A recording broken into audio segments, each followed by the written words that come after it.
Right. Good morning, everybody. Welcome to Hacking Self-Storage. It is Wednesday morning, and unfortunately, we haven't got an interview with Rennie today. However, we have got something else. Me and Rennie couldn't make the times work, and unfortunately, we're going to postpone the interview until after the conference, which is obviously next Monday, Tuesday. I think I've only just booked tickets today, so Monday, Tuesday. Anyway, something came to light today, and I want to share it with you. And most people say the customer is always right. However, I disagree. The customer is not always right, especially if they take liberties with your members of staff or make them feel in ways uncomfortable through an aggressive and abrupt nature. That is not acceptable. And so we need to draw a line in the sand and say, listen, the customers are sometimes right, but sometimes are wrong. And sometimes they're just plain ignorant and sometimes not very nice people. And so I want to talk to you about that just for one little minute. So something happened in Stormore where a customer demanded that they had a trolley with sides on. And obviously we've only got so many of them. We've got more trolleys than you would normally have for this size self-storage facility. We've got high side, we've got low side, we've got, the ones that are of good wheels on that move around and anyway, we've got a lot of trolleys. And the high-sided trolleys was all being used at this particular time. This guy came into the office and demanded that we actually get him a trolley and stop somebody else using it because he needed it right now. And James just calmly said, I'm really sorry, we can't do that.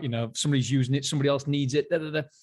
Anyway, this guy was very, very abrupt, so much so that I've only found out from a third party, and two third party people have told me that James didn't do anything wrong. And this guy got really, really upset with James. And James was just doing his job. What are you supposed to do?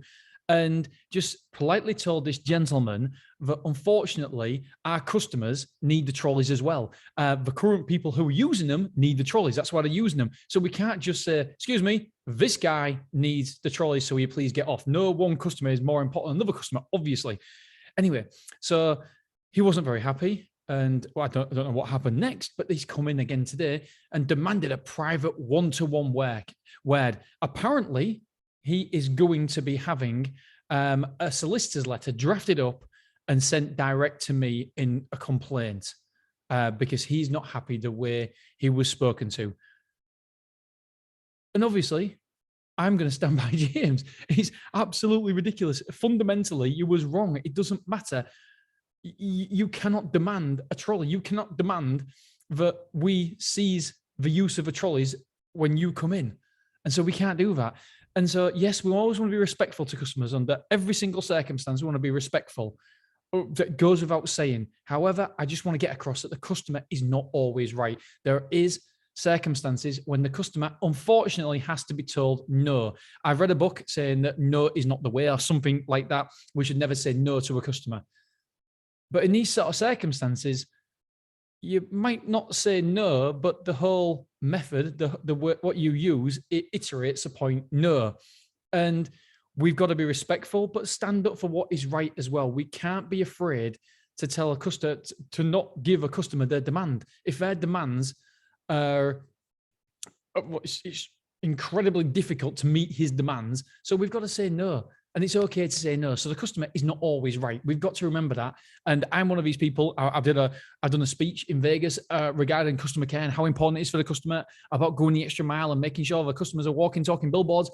There's nobody, I was going to say in the world, but there probably is, but there's very few people who are more passionate about customer care than I am. However, sometimes the customer is wrong. And so I just wanted to leave you with that thought. And we don't have to fall over ourselves for some customers. Some customers are the wrong fit. This gentleman is now moving out, which is what I would suggest anyway, because there's no way that you can treat our members of staff with the disrespect and contempt that you have done and then expect to still have a place just because you're paying us money, just because you're a customer. It doesn't work like that. You can't abuse a member of staff and then continue to be a customer of ours. So he's now leaving, and obviously it'll be a happy place for it, because every single time he would come in, it would leave a sour taste in our mouth. We'd be looking, it'd be awkward. There'd be tension there, and he doesn't need it. The customer and the staff don't need it as well. So sometimes the customer is not always right. And no matter how much we do try to bend over backwards for the customers, look at our reviews. We really, really do. But at some point, the most important people for me in the company are my team. And so we've got to make sure that the team feel as though that they are more important than any customer.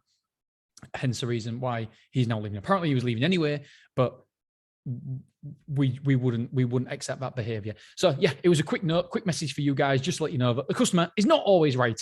All right, guys, girls, if anybody is at the show, hit me up and we can have a meet up and we can have a beer. All right, guys, girls, deanbooty@icloud.com. Jojo, if you could put a link to my email address in the show notes, that would be awesome. All right, guys, girls, wonderful to speak to you. I didn't know what to say. All right, see you soon. Bye-bye.